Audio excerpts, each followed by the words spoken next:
to a direct decision to band together, and it may very well be that we can use the judicial circuit that it is now in existence as a platform to organize. And I'm not necessarily talking about the fighting of Barnhill. I'm talking about if we can organize economically, if we can organize systemically, if we can set a system up within the Waycross judicial circuit that begins to address a myriad of different issues, it would literally create for us a strength that is beyond compare. Mm-hmm. And I think we must begin to do that. Mm-hmm. And that we begin to do preventive measures rather than reactive. Exactly. Mm-hmm. We're constantly operating from a reactive mode. Mm-hmm. If we begin to systemically, if we begin to set up our own system, that's, I'm actually purchasing a shopping center to do a grocery store. Wow. and we're going to, it's going to be a grocery and dollar store combination. Mm-hmm. So I'm looking for some place in every one of our counties, of those 6 counties, Mm-hmm. that we set up another grocery store that's in that particular chain. Mm-hmm. The system that I have set up, it's a system based on an insurance brokerage. Okay. Because once the money comes in, it can be placed in a way in which, through a trust, it is always in our community. Mm-hmm. And it's also providing, it's called a non-direct recognition. It's also providing continuous systemic income for our community. So if we do a community center that involves youth as well, we have the money because I have allocations of money from the grocery store supporting our efforts in the community. Mm-hmm. So we don't have to beg anybody for anything. I think it's only when we become self-sustained that people realize. See, what people don't realize is a dollar store makes a 52% profit. Wow. That's why Dollar General has one every 8 miles. Mm-hmm. When we can create those and place those in the heart of our community, and then show our folk evidence that 20% of everything they buy is going back into their community. Hold on one second, let me see something.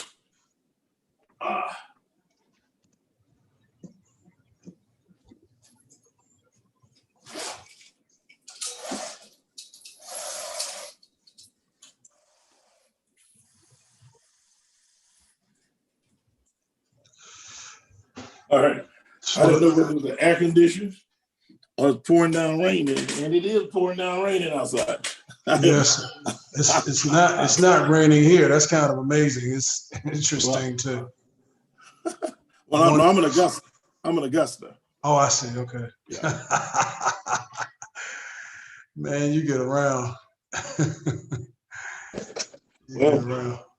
I got that tour going on, so I'm generally every city. We'll be at Bethel AME tomorrow in Augusta. We were at Good Hope today. Okay. Good Hope Baptist Church. We've been at Bethel AME with 4,320 gallons of milk. Wow. So, what a blessing. Oh, it's a blessing. It's a blessing. So we'll see what you have. Not to get too much into your business and all that, but it's just interesting. You have a group that you're working with, or is this a consortium? Or I'm sure it's because the things you're talking about are certainly models of community development and empowerment that I think our people need to not only just kind of look at or observe, but to really be connected into, to pass on the legacy of the mindset itself. I mean, just the mindset of owning where you realize resources, owning the kinds of product developments that you're able to pass on to generations. Hold on one second. Yes, sir. What's happening? Hey, I'm on a Zoom call with Pastor Logan. Everything okay? Everything good. I'll just hit you up. All right, I'll call you back. All right. All right. That was my son. Oh yeah. How's he doing? He's doing good. He's doing good. Good. Yeah, the whole concept of fresh communities is facilitating restoration for equitable and sustainable healthy communities.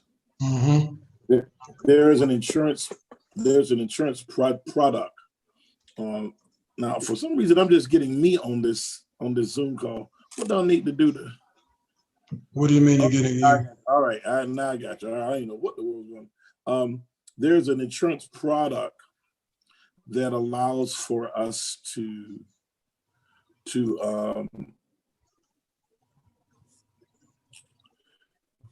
create wealth and obtain it. It's called a non-direct recognition.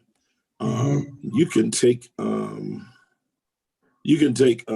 million and place it in a non-direct recognition policy. It will generate $4,000 a month for you income.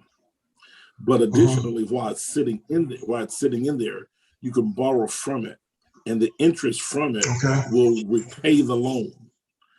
So I have to sit down and explain that thing to you. But the bottom line is, we can generate enormous wealth and maintain it in our community. I am right now, the gentleman that called earlier who's about to get on an airplane, and I'm going to talk to him at 8:30. He is my partner from Guinea. And we're doing work in Uganda and Guinea and Sierra Leone because we have some projects going on over there now, and especially just went to Uganda. And really what we're working on is a few gold deals and a few other things that we are able then to invest in our own communities here. Right. We're going to try to pull together what we call twin cities, of what they called of old twin cities, some African cities that will twin city with a city in America, right? And begin to build on those levels of resources. We're actually connecting with maybe Waycross. I'm thinking Waycross or Fort Valley. I'm not sure yet. That we're going to connect with a city called Fort Portal in Uganda. And we have access to international resources that will help pull that together. But we got pastors over there who want to work with us on gold. They got gold mines. They just can't get to the mine. So we're working through those issues right now. We have direct access to some of the leadership in some of these countries. And it is once we get the income flow coming in, we can really revolutionize our communities in Georgia. And that's really what I want to set up as what we call them model cities, what I call African model cities, where we take our community and rebuild it and not rely on these white folk to do it, not stop begging them to do stuff. We can do for ourselves. That we can do for ourselves. And we must, and we have the resources to do for ourselves. Yeah. We just have to be retrained. And I think we have precedent too. I mean, we're not the first to develop the concept. We just need to be the ones to update it and certainly, utilize it. I mean, our foreparents, you think of, and even in the denomination I represent and I'm a part of, the AME Church and other Pan-African churches at CME, AME Zion and such, have districts in other parts of the world and on the African continent. And so the idea was to, cross-reference our resources and our leadership and, create a common bond spiritually, economically, and in every other way. Right. And I remember during for instance, the anti-apartheid movement, the AME Church was a part of the vanguard leadership in that respect because we knew that historically that's where we should be. Right. and have churches and districts, in those particular countries and still have ties there. I mean, we just have, I think, an amazing opportunity.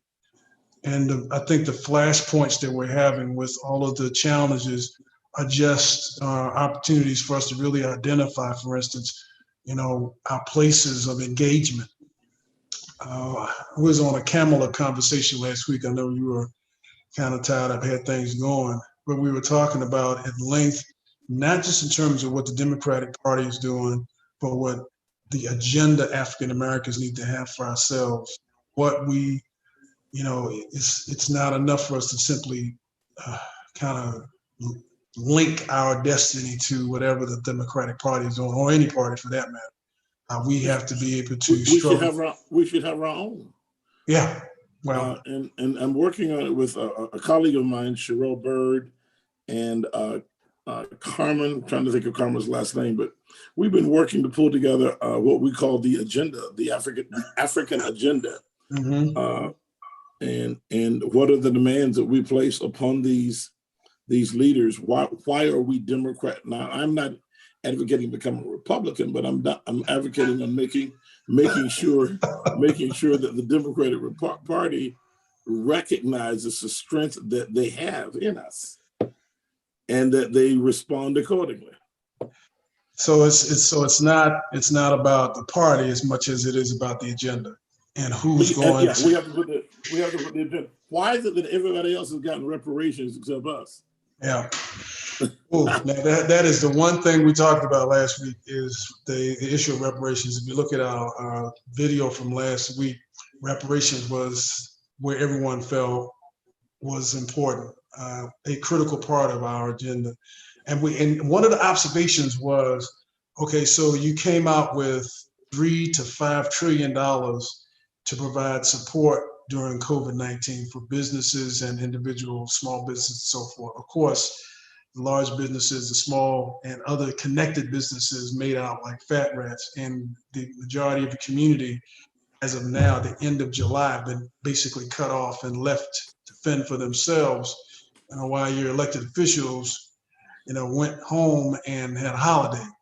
And so if they were able to shave off trillions of dollars for COVID, why would they even try now to? I mean, it shows that they have the money. It's just a matter of having the political will and the pressure placed upon them to make it happen. What people don't recognize is there is in matter of fact, the Prime Minister of Iraq was in the Oval Office today. Mm-hmm. The war always has rewards, and there are always circumstances and reasons for war. Mm-hmm. If I may just share, it's going to take about 3 minutes to do this, but the Gulf War took place in mid-90s, or 91, 92. I can remember the struggle that I had, because I was the vice president of personnel at Lockheed Martin in Americus, Georgia. And I was, when the war broke out, I was actually doing Kiwanis clubs and Rotary clubs and all of these folks, showing them about the Scud missile, yeah. Showing them about the hardware that we had as an entity, as an organization, as a nation. So we take film and show them the Patriot and told them what we were doing. So I did that because I was a personnel manager. Personnel handled public relations as well, and community relations. So that was one part. But on Sunday, I was preaching against the Gulf War. And my body actually began to, my doctor told me my body began to throw off kidney stones. It had to react in some way, because my views on Monday through Friday were totally opposed to my views on Sunday.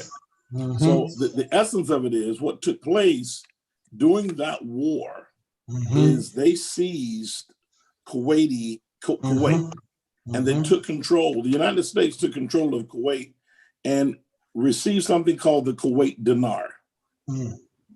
All right. I'm going to walk you through this real fast, but those were some of the benefits of war. the Okay. Kuwait dinar. The Spoils of United war. States government had, in essence, of 4 billion of them. Wow. All right. Now, when the election took place, they never expected William Jefferson Clinton to beat Bush 1. Mm-hmm. And as a result, when Clinton went in office and they ended Kuwait's dinars were revalued, the United States government cashed theirs in based on the oil reserve. Mm-hmm. So remember, in our history, during the Clinton years, we all of a sudden had a surplus. Oh, Balanced budget and a surplus. yes. That's because that was from the gains of war. Wow. That's why the United States Treasury was so high. Huh. Now, and that's why there was a balanced budget. Now, after after Clinton's 8 years, Uh-huh. Gore could not win. They were going to make sure Gore didn't win because they had to put Bush 2 in. Right. If you've noticed, every one of Bush 2's cabinet members came from his daddy's cabinet. Mm-hmm. Rumsfeld, Powell, Mm-hmm. Shea, all of them who were in Bush because they had to get paid from that war. And the first thing that they did when Bush 2 went in was do a massive tax give back. Mm-hmm. I got $954. They got billions. Mm-hmm. Because they needed the money out of the treasury that had been placed there from the spoils of the Kuwait war. 9/11 hit, they go into Iraq. Which is a whole different thing. Because that was, in my opinion, that was designed to take certainly attention away from the selected presidency and then put American interests in terms of a moment when they had to congeal behind the fear of so-called, they had to create another boogeyman. They had to create another enemy. They knew everything was happening when it was going to happen. Mm-hmm. Let me explain something to you. Mm-hmm. Nobody, Mm-hmm. listen very closely, not one CEO of a major financial institution died in 9/11. Okay. They were not there in the building. You understand. Okay. So that's one thing. Number two, they utilize it as a means to why go into Iraq. Right. That had no connection at all. Right. But they utilize that as a means to go into Iraq. Right. Now here's the key. They've now seized the Iraq dinar. Yes. Iraq is at the mercy of the United States, even though it is filled with great levels of wealth. The United States government has 4 trillion Iraq dinars. Yes. They are waiting on the revalue of the Iraq dinar. The problem that they're having is too many Negroes got Iraq dinars. Mm. We became conscious of the fact of what took place. We became conscious of it, and we now have Iraq dinars. The dinar, if it revalues at $4.38 per US dollar, is going to make some trillion and some billionaires out of black folk in about 3 minutes. Can't have that. So that's why they have delayed it. That's why Trump and that's why they have no problem passing a $3.2 trillion bill, because they know they have the backing. If you take 17 trillion and multiply it times 4, 34, $68 trillion, they know they got in dinars. So that's not even an issue. And let's go back. Let's go back on the other piece. I sat down one day on a July 4th, and I did some basic calculations because there was no need for us to celebrate on July 4th because we weren't free. And I took the years of slavery. about those 490 years that we were actually enslaved, and multiplied times the amount of slaves that were in place according to the census, and figured out that if they paid us $1 an hour for 40 hours a week, I'm not talking about the 80 that we worked, and the number of slaves that America would owe us right now, and this is a very Conservative.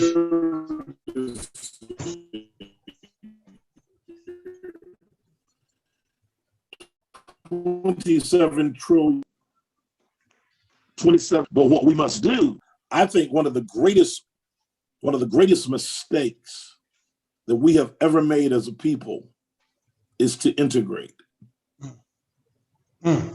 Integration was not about black folk sitting next to white folk. Because when my sister died last year, her classmates, black and white, came to the funeral, and many of them talked about how smart the black folk were. So it wasn't about us sitting next to white folk to get smarter, because we were more advanced Already smart academically anyway. We didn't need to show that. The key was what the white man figured out is that our dollar was green too. So therefore, we never integrated. The reason I'm against integration is I'm not against integration, I'm against what we did. We never integrated, we assimilated. Yes, we were assuming. It was like a hostile takeover, actually. Yes, we gave up who we were to assimilate to their culture. Yeah. If you were to take a red, black, and green string and flat them together, if you look from the top to the bottom, there will be equality of red, black, and green all the way down. That's right. Or if you did a red, white, and blue string, it will be even all the way down. That did not happen. That was what you call integration. That did not happen with us. Right. We gave up who we were to assimilate in a culture that is not ours. That's why we don't fit. That's why we don't operate that way. We're tribal people from a tribal perspective.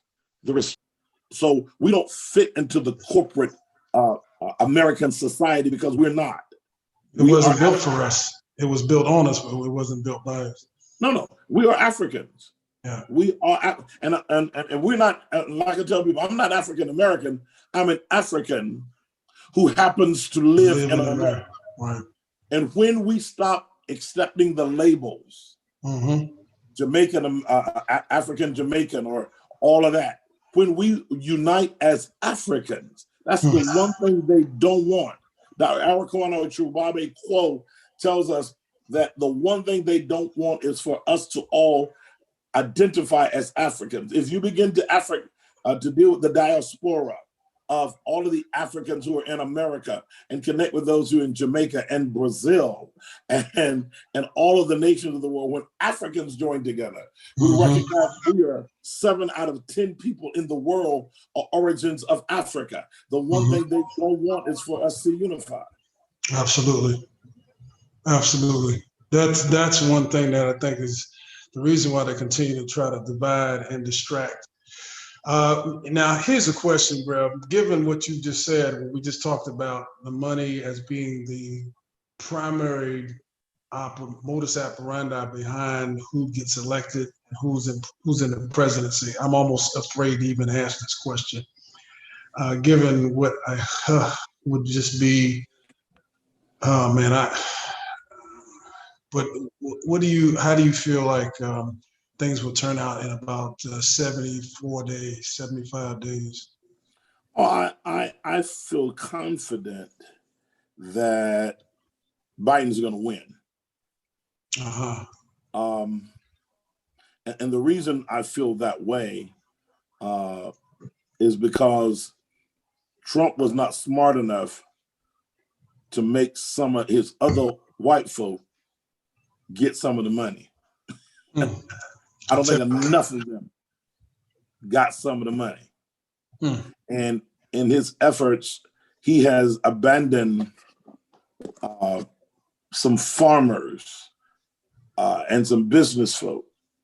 Now, with the coronavirus, they've tried to change that. But there's some farmers who have been hurt. It's some people in this country who have been hurt drastically, and his lack of ability to manage this pandemic. It hit everybody. It has hit everybody, and so now you have businesses who were straight businesses who supported him, who are now not open. Right. Now he's trying to create havoc in every institution that we have. The post, when you begin to mess with the post office, you deal with a reality that is beyond compare. Oh man, that is incredible right there. So I think he is so blatant. And I think he's overshooting his hand. He's incompetent. He has to know that some of the stuff he talked about, he should have kept a secret. when you gave us your plan. But my problem is, how are we going to let the Congress sit back and not do anything about it? That's why there needs to be an ultimate change.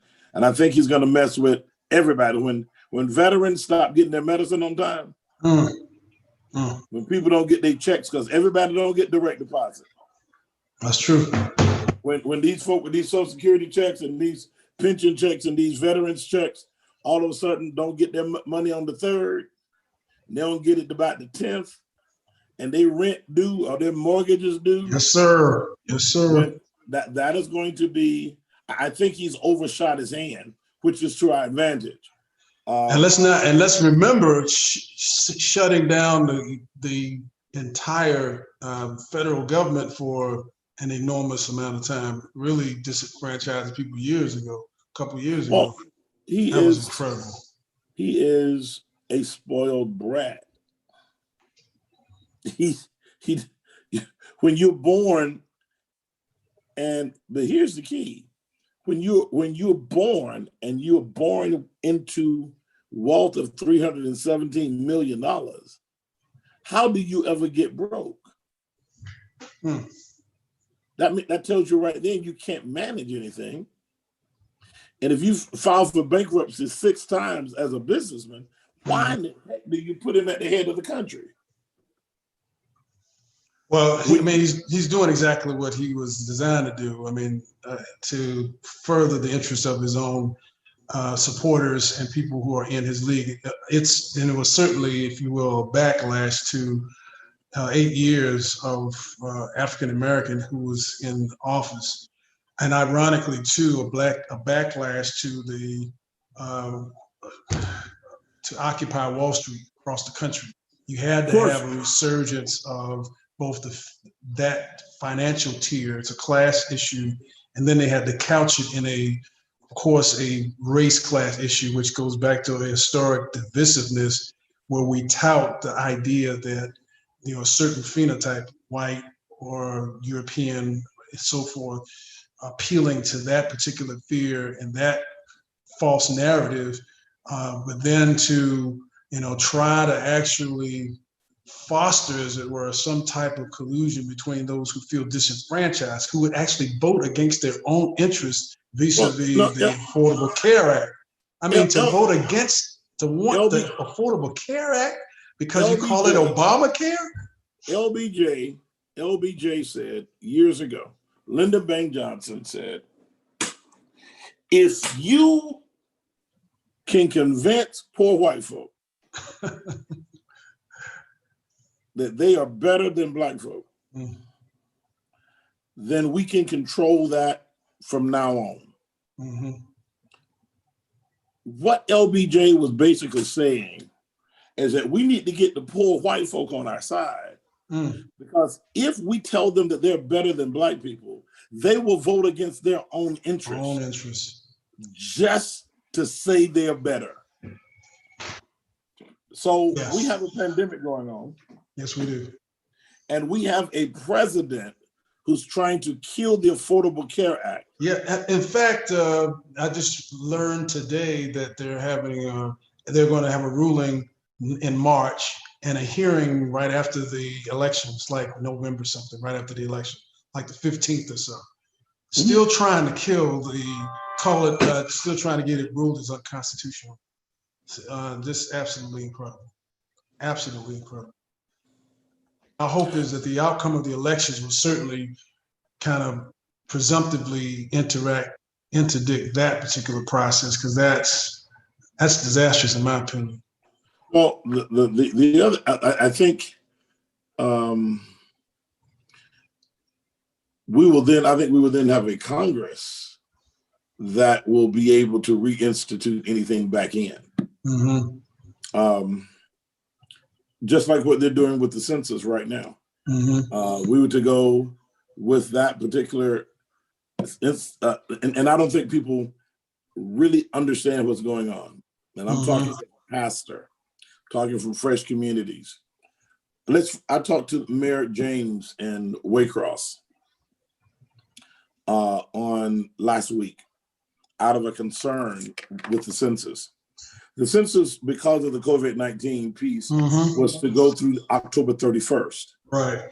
Therefore, giving it time to be placed on the president's desk on April 30th versus a constitutional deadline of December 31st. Right.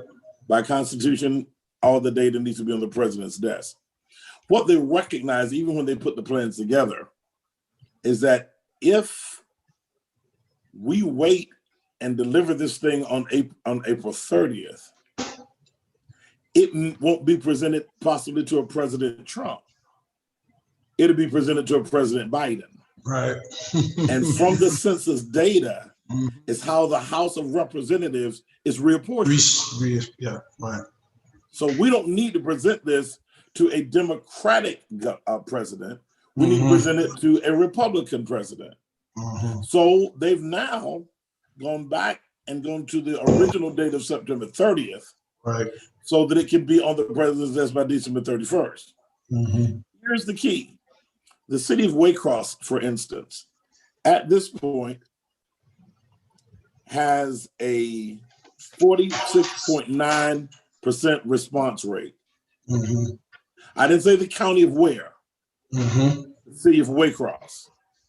If you get a 46.9 response rate, and most of those people are probably, I would say 30% are African Americans and 70% are white in the response rate. The majority that now exists within Waycross, where you have 3 Black commissioners and 2 white, will ultimately be changed because the lines will be drawn according to the census data that is available. right. So therefore, all of these majorities that we have in southern Georgia cities will be lost because the census count on Board of Education will be off. It'll be off. For Board of Educations and city commissions and county commissioners are based on the census count. Those lines are redrawn and reapportioned according to those numbers. Wow. Wow. You know, let's do this, because what we've touched on in the last few moments has been both Pan-African, and then we've come back to kind of more of a local thing. I have one streamer who's asking, Sister Bira is asking, how does Russia work into the U.S. advantage? How is Russia factored into whatever is considered in the best interest of the U.S.? Well, Russia owns Donald Trump.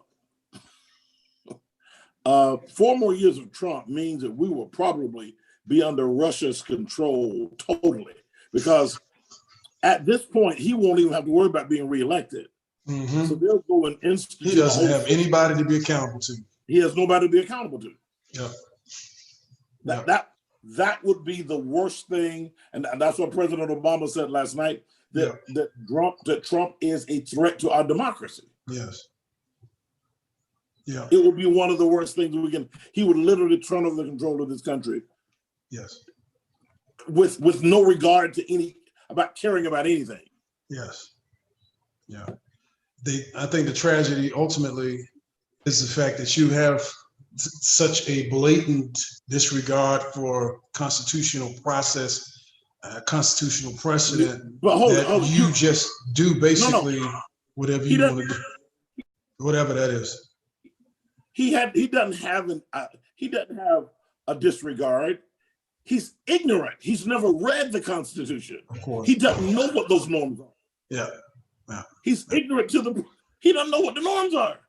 But it's being interpreted to him by people who do and have an interpreted in and such they a know way. how ignorant he is.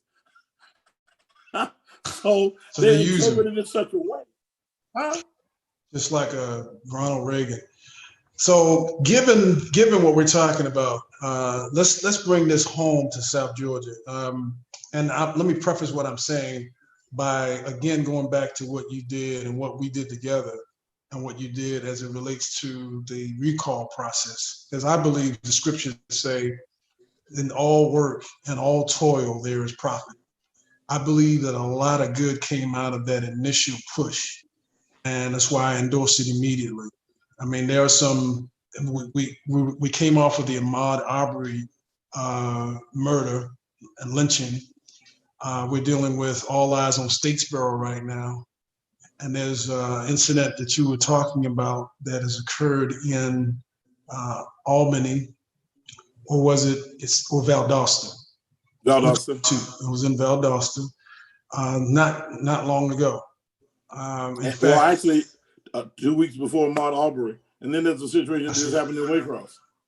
That's what I meant, Waycross. So that just happened in Waycross. So you're seeing the same kinds of patterns in spite of the passage of a hate crimes bill, a hate crimes law.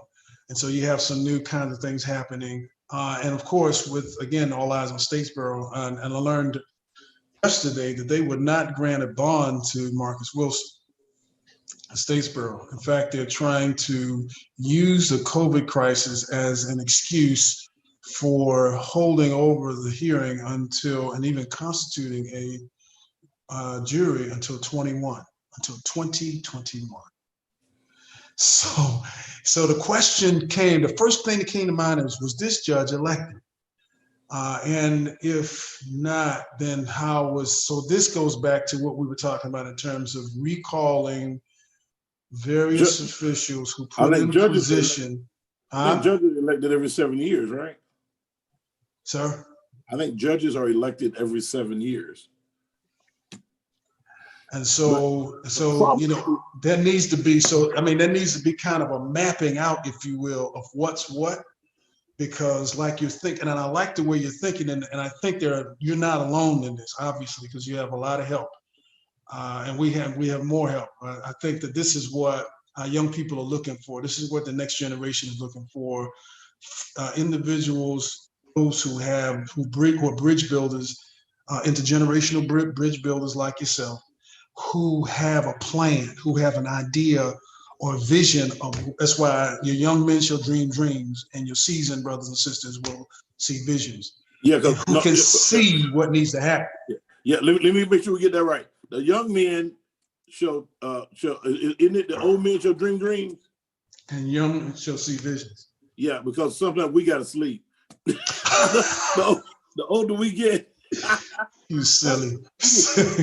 I'm with you. I'm about to do some sleep. Oh man, I'm about to do some rest, man. I'm telling you, it was wow. Otherwise, you no good. If you don't say you gotta do that. You gotta do that. You got to do that. Yes, so, sir. You know, are there conversations? I mean, obviously you're involved in that. And I want to also just put into your issue with your mindset in terms of your Pan-African mindset. And I just want to speak this to you. The Pan-African Collective is another table where these kind of conversations are happening, where you're just talking about. I want to connect you with that, and I hope we can cross-reference our efforts. Yes. Because I think that a lot of us are doing some of the same things, but it's in silos, and not being aware of what we're doing, we may be talking to the same people, or we may be needing to connect people who can perhaps bring value added relationships Yes. to connect the dots in terms of our efforts. And let me let you know what I'm trying to do.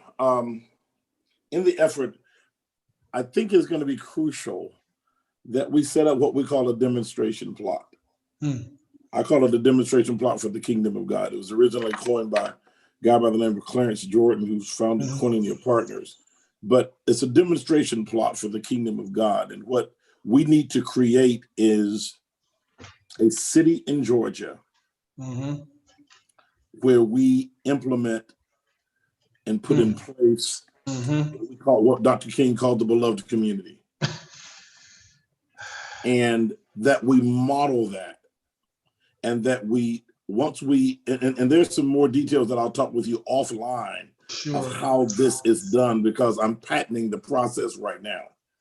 So what we have to do is create, I think, 3 to 4 models.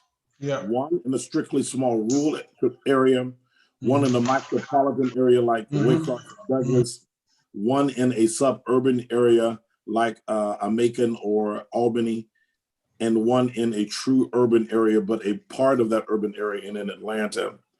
What we have to do is we have to show our people that it can work. By example. Create a model, Create the model, and then use the model as a training mechanism. Right. That people who from other cities are willing and understand the commitment that it's going to take to get it done. So those are some things that we must begin to, and that's really what I've been working with. I have been let's deal with the other side of it. I am somewhat leery of doing too much cross-sectional work, because some of the folk who have put me under the ground have been even our own brothers and sisters. Yes. So, well, you got to build that into the model, because even Jesus did that. I mean, Jesus selected all 12, including. So, I mean, including. So it is what it is. No, it is what it is. Ironically, it helped him get to where he needed to be. So you have to just factor that, the betrayal element into it. That was by design. That was by eternal design. Exactly. And so I've been that road. I've literally I've lost millions. Yes. Literally, I lost $8 million in wealth in one day. Wow. Dealing with us. I owned the Ware Hotel in Waycross. I owned the former federal courthouse and post office. I owned the Lyric Theater. I owned part of Oak Street. I owned a school campus. We got all of that. And there was a direct design. That was a direct design to come after me. And it included some Black folk. No. Yeah. They never would have been able to get to me had it not been for some good always old an inside job. So some good old Black folk. So Negroes are able to be. So at this point, I've had to grow to the point where God says, trust no man. Right. And trust him, and he will give you the level of discernment of who to work with. Yes. So given what you're saying, in terms of the various flashpoints we're talking about Waycross, we're talking about Brunswick, we're talking about Statesboro, you're talking about Valdosta. In that consortium of conflictual situations where you see injustice taking place, what would you say we need to begin to do as a spinoff of what you initiated as it relates to that recall process? Because it seems like it's almost like a replication. And here's the other question, the corollary on what you were talking about in terms of those demonstration pods, because what you said, I caught this. was that we're demonstrating the larger picture vision of reconstruction, Mhm. Yes. And not waiting for someone to do reconstruction for us, No. but doing it ourselves on the basis of what we want to see in terms of a larger community, a larger context where we can thrive and develop. Let me get, Because I'm telling you, I'm gonna say this to you while you get ready to say this, because what happens is, even if you put your pod in one of those communities and one of those contexts that has not been redeveloped, you're gonna see a Tulsa. You're gonna see a. I understand that. But also, right, we gotta have our own militia. Go ahead. We gotta have our own militia. We gotta learn how to shoot them when they're coming in. I'm serious. I tell my folk, I don't go nowhere without one of my deacons having a knife. Listen, let me explain something to you. Jesus knew Peter had a knife. Yes, he did. And if he told him to put it up, but he didn't tell him. He knew Peter was gonna cut that man's ear off, and he let him cut him off. Every now and then, you gotta let a Negro get cut. You just let him know I can go there if you make me. I can't. And then Jesus took his ear and put it back on. I did a sermon from a gentleman in Waycross, original California, did a sermon about Malchus and Peter cutting his ear off. And the sermon was called Tampering with the Evidence. That Jesus tampered with the evidence. Because for Peter to assault a Roman soldier was for capital punishment. Yeah. But because Jesus put the man's ear back on, they didn't have evidence to prosecute Peter because Jesus tampered with the evidence. Yes, he did. And that's the thing that's going to happen when we get to the judgment seat. The devil's going to try to give God everything that we've done of why we should not make it into heaven. But because Jesus died on the cross and his blood covered us, Jesus done tampered with the evidence again. Obstruction of justice. He's guilty. Guilty. But here's the point I want to bring. The three scriptures that I share in my formula.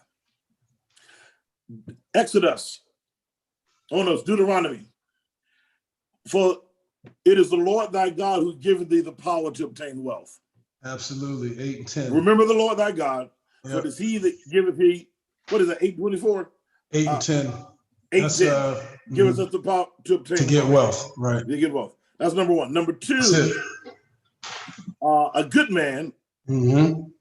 That's Proverbs. Psalm 13:4. A good man leaves an inheritance for his children. Yes. The wealth of the wicked is laid up for the just. Yes. Now Ecclesiastes 10:19 says, a feast is made for laughter, and wine maketh merry, but money answereth all things. Money is a tool. The more tools you have, the more you're able to build. My father was a building contractor. And there were some times that my father would have 3 jobs going on at one time. It's because he had the tools and the manpower and the leadership on each job to get it done. What we must recognize in America, that America's God is not Jehovah. America's God. You don't say. Have you noticed that you can go through all of Coffee County, even at your own church, and there's nowhere on the church that says, in God we trust? But if you look at every piece of money, it has in God we trust. Because the one thing that America trusts in is their God, which is money. Yes, sir. Now, the only time you're going to be able to get America's attention is when you mess with the money. God. Mess with the money. When you mess with the money.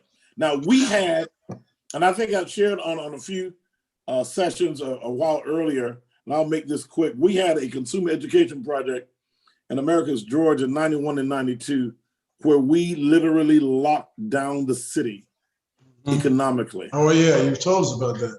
Well, Exactly. there was a white guy who had 2 stores Right. that catered to black folk.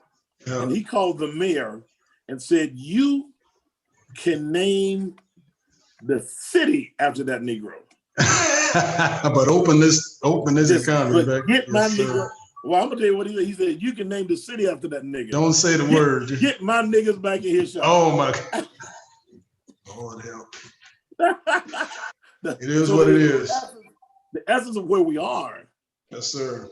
The problem is we got too many black folk who are not strong in their resolve. Yeah. We don't value ourselves enough. No, literally. If we decided, and if Douglas and Waycross, Georgia wanted to do something, Yeah. if we decided that we're going to shut down everything economically, Mm-hmm. you would have the forefathers of Douglas Mm-hmm. and Waycross calling us to a meeting, asking us what needs to be done. Mm-hmm. What can we do to get business open as usual? What can we get? Bottom line. And that's what we did. See, when we did the situation in Americas, I was vice president of personnel and human resources at Martin Marietta Lockheed Martin. Mm-hmm. And I called, I went to the president, I went in his office one day, so you got a minute? He says, yes. I said, Don, before long, you're going to be called into a meeting. And in that meeting, they're going to ask you, what are you going to do with Pharrell? And I'm going to give you the answer. Uh-oh. Nothing. I said, you can give me a leave of absence. I can take care of this community business and finish it earlier, or I can continue to work as I do every day and take care of this at night, or you can fire me and I'll own you and the company. Wow. He said, Pharrell, get on out of my office. Go back to work. And before you got to your desk, they were calling. No, the next morning, the next day, Wow. he walked in, looked like a ghost, had his coat on the back of his, on his back, hung over his shoulder. And he stopped by my office on the way to his office. And he just said, that means come on down to his office. And I went in his office, and his first question was, how did you know there was going to be a meeting? I said, Don, he said, did you get any word on it? I said, you've already had your meeting this morning? Because he came in late. They called him to a breakfast meeting. And I explained to him that that's how the white establishment has controlled people. I said, but understand this. This is a national corporation. I ain't concerned about that. And I'm not concerned about them. It is only when we begin to stand up for who we are. Yeah. I was 29 years old. I was a corporate executive. I was standing for my people. I called my wife. I said, listen, we may lose everything under this. She said, ain't no problem, baby. I'm with you. Wow. We had a 4,000 square foot house sitting on 30 acres of land out in the country. I had 2 Volvos, a van, and a BMW. But all of that means nothing if you are enslaved. That's it. And when you cannot stand for what you believe in, you're operating at a level of slavery. That's it. That's exactly right. And these cities in Southern Georgia are set up as mini plantations. That's exactly right. And I'm probably the Django. And you are too. Brother, I want to, as always, when we talk, we have these conversations, and we did it last week with the Kamala conversation. We always want to end and inform our streamers about next steps. Where are these conversations taking place? How can we get connected into being engaged? Because we do a lot of, I think we do a lot of analysis and complaining about what is. We don't spend as much time or more time talking about, what we can do and who's doing it and how we can work together to make it happen. Well, let me put it this way. I've had to learn and understand with the social media and these platforms. Sure. They're good. But I got found out that loose lips sink ships. Yep. And I've had to overview my strategy, but not go into the details. Sure. I think we're going to have to.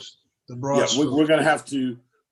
I really would like to get, and I appreciate and thank God for your mind and your vision and your level of liberation, and like Dr.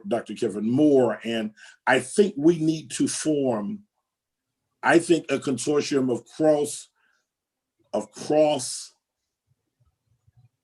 state, cross-denominational lines of about 12 of us who have like minds, and that we have a conversation, and that we begin, because God has given each one of us a piece of the puzzle. Yeah. So what I'm thinking from, just the gentleman that I've met with the recall and the ones that I've met with the fresh communities and the food distribution, we've won across, but we have to pull like-minded, unselfish, non-egotistic, non-ego, trying to figure out who's going to be in charge. We have killed major things by somebody wanting to be in charge. Jesus, can we all just work? Can we do the work? And that's why in Americas, we created something called a round table. On a round table, ain't nobody in charge. That's it. Everybody's valued. Everybody comes to the table with something. That's right. And that's what we got to realize. That's it. So I would think, we need to think about making sure we are intentional, and that we pull together, I think, clergy, because I think we help create the mindset. But if we can pull together, that and I don't want it just to be all men. It needs to be. It's got to be all man. Yes. Because in the bottom, the bottom line. Who's who gonna get it done? Let's just be real about it. Who gonna get it done? So we need that level of and that's really what I'm trying to pull together with fresh communities. Okay. That we look at the possibilities, that we pull about 12 of us together, and that we're going to have to take a chance and go off for about 2 days. Yeah. And this is really a model that my pastor had pulled together, Reverend Arnold McKinney, who pastored Macedonia prior to me. That group is still meeting, but they're focused mainly on their own pieces and not necessarily the pieces that are necessary to empower community. So, that one's a strictly Baptist, but I think we are at a point that we have to pull cross-denominational. That's right. Cross-gender. Cross the lines. And it must be strategically from across the state. Yes. And I'm going to say this, middle Georgia to South Georgia, because Atlanta think they know everything already. I love them to death, but it's a different animal there. It's a different set of circumstances and a lot of different economic engines and pieces and assets.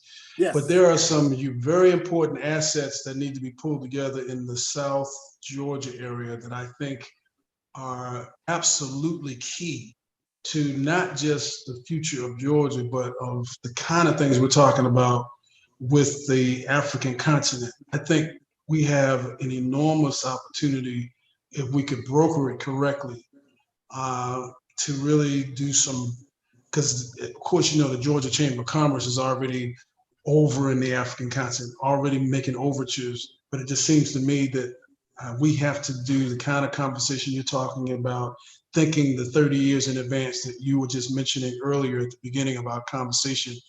And I'm praying. So I think we ought to commit to within the next 60 days, having the kind of conversation you're talking about with, some key brothers and sisters, and Well, just I'm chopping it up. I'm leaving in October to go on a 10-day economic peace to Zambia. Okay.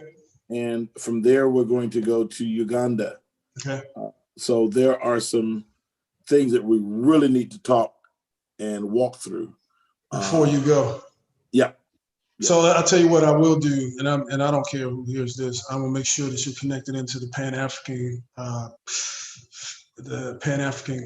collaborative, and that you have conversations with Pastor Dr. Larry Weaver in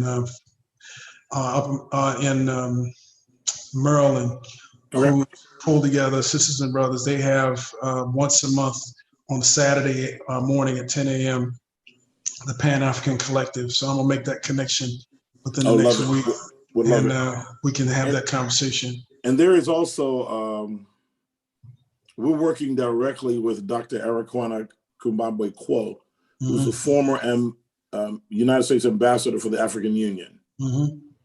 Actually, she invited me on this trip with her. So we're walking through the 10-day peace in Zambia. I don't know if you know Joe Beasley. Yes, absolutely. Joe Beasley is my mentor in my African. Good man, great guy. We met with him, met with her at his place a few months ago. So we have an opportunity to make some essential things to take place and happen. Connect the dots, sure. Yes, and we've got to create some small successes. Yes, that can be utilized as training tools. Models and models to be replicated. Yes, and I think you're right. Proverbs 24:27 says, "Plan your work before you build your house." Yes, sir. So we got to build the groundswell, the mindset. Daddy always had a blueprint, and then sometimes he would build a model of what it's going to look like, and that's what an architect will do. They'll lay the plan out, but then they put a model together. That's right. I'll never forget. I used to go to Cameron Alexander's church. We thinking the same thing. Northside Baptist Church. Caesar Clark would do a revival there every year. I was a student. Antioch North. Yes, sir. Cameron and that model was right there in the front narthex. And that thing was built before the building was built. Yes, sir. That model sat in the old church. Now, I mean, it was there for like 20 years, wasn't it? I mean, it was, Now it's there now. Yeah. Do you know that Cameron Alexander was my mentor? No, I didn't know. Wow. He trained me. It doesn't surprise me. Doesn't surprise me one bit. But that's exactly. I went to school with his son, Kenneth. Kenneth and I went to school together. Now. At Morehouse together. Absolutely. Oh my Lord. Yeah, I mean that's how far we go back. And I remember seeing that right in the front. As soon as you walk in the front door, there that model. That's where it is. And when I said that, what I just told you, that's where my mind went about Antioch North. James Gaiman asked me today. He says, "We want to do some milk trucks and some food trucks. Do you know anybody over at Antioch North?" I said, "Do I know anybody at Antioch North?" When we went to Israel to study, Kenneth and I were roommates. Wow. Kenneth and I go way back. Okay. He called me a few weeks ago. Joe Beasley, he called Joe Beasley out of retirement. That's not hard to do. That brother loves to work. Joe loves to work. I was a convention manager of the General Missionary Baptist Convention of Georgia for 10 years under Dr. Alexander. Wow. He literally trained me. I did all of the work that needs to be done for the convention came to my life. Sure. Yeah. Sure. Awesome. Thank you so much. Well, and thank you as well. And I want to thank everybody who's been streaming with us, streaming and dreaming, if you will, and kind of seeing the conversation. I want to thank you for comments, Ms. Samuel. And Doc, I want to thank you, Reverend Malone, just for your consistent commitment to yourself, your community. I appreciate the fact you're taking care of yourself, because this is a marathon, not a sprint. Yes, sir. And we have miles to go. I pray that we'll be able to do these things together. And I look forward to us talking progressively and as you were talking, in terms of intergenerational as well as interdenominational and gender and all of that conversations, because it takes all of us to kind of work through this process. It is about the process. It is about the push. It is. It is. And we may not, it's just like our foreparents, we may not see everything. We may see the model. We may not even see the full building, but Right. we are sure enough going to develop the model. No doubt about it. So we got to put the model together. I think that's what our task is, to put the model together, so that they can build from that. Yes, sir. Thank you so much. Thank you so much. We'll see you probably. Well, I know the guys are going to pick up tomorrow, and we're going to be able to service our community. I want to appreciate very much that line of connection. Your wife was in contact with us, and so we're ready to effectuate that and be the hub for this area to make sure that it's freely available. And I want to thank you for letting the Lord use you to make those connections around the state now and enabling us to work together. That's a model in and of itself. That type of cooperation and redistribution of resources. So God bless you. Take care of yourself. Thank you all for streaming. Get some rest, Rem, and my best to you. And we'll talk in the next 7 days. I promise I'll get that connection. I'm gonna call you and then get Reverend Weaver on the line. I'm gonna let y'all talk, and then they're gonna cross-reference the information so those two efforts can really work together. Let's make it happen. Thank you, sir. God bless you. All right. God bless everybody. Thank you so much. Take care. I want to thank everybody again for being a part of this conversation with Dr. Malone and I, and me rather. And we just want to sow the seeds that we can begin to see the visions, dream the dreams, and then work it. You gotta stay woke and do the work. And so I want to thank you for streaming with us. I want you to share this conversation like Black Press Audio Digest. I'm going to probably for the next couple of Thursdays kind of air some of the previous conversations. I'm gonna take just a little break. You got to take care of yourself. So I'm gonna do some self-care, and I want you to take care of yourself as well. You got to. We have a long road ahead of us, and we've got to pace ourselves. And so we're gonna do that. So please make sure you have others to like the page. Send me feedback of some of the suggestions you have. I'm gonna do some tech talk also, because I want to show how varied and how talented we are within our communities.